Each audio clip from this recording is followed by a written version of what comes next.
Juvenile justice act என்ன சொல்லுது? குற்றங்களை 3 வகையா பிரிக்கிறாங்க. 1 petty offence, 2 serious offence, 3 heinous crimes. அதாவது ஹீனியஸ் கிரைம் என்றால் கொடுங்குற்றம், கொலை, கற்பழிப்பு, கொள்ளை மற்றும் தேசத்துக்கு எதிரான குற்றங்களை ஹீனியஸ் கிரைம் அதாவது கொடுங்குற்றம் அப்படின்னு பிரிக்கிறாங்க. 18 வயதுக்கு உட்பட்ட ஒருவரை இந்திய சிரா சட்டத்தின் கீழ் மட்டும்தான் இங்கே ட்ரையல் செய்ய முடியும்.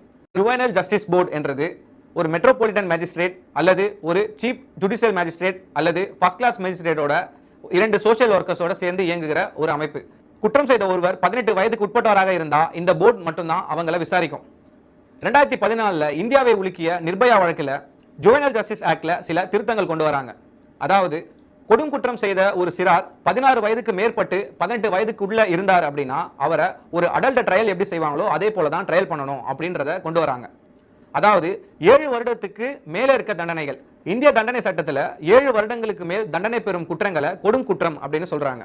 அதன் அடிப்படையில் ஜுவனல் ஜஸ்டிஸ் ஆக்ட்ல பிரிவு 2 சப்கிளாஸ் 33 படி 7 வருடங்கள் மினிமம் தண்டனை பெறும் குற்றங்களை கொடுங்குற்றங்களா எடுத்துக்கலாம். இந்தியாவை ஒப்பிடும்போது மற்ற நாடுகளில் ஜுவனல் ஜஸ்டிஸ் ஆக்ட் எப்படி இருக்குன்னு பார்த்தோம்னா, அமெரிக்காவில் 15 வயதுக்கு மேற்பட்ட ஒரு சிறார் ஒரு கொடுங்குற்றம் அதாவது ஒரு கொலை அல்லது பாலியல் வன்புணர்வு இது போன்ற குற்றங்களில் ஈடுபட்டார் அப்படின்னா அவரை அடல்ட்டா தான் ட்ரையல் பண்றாங்க.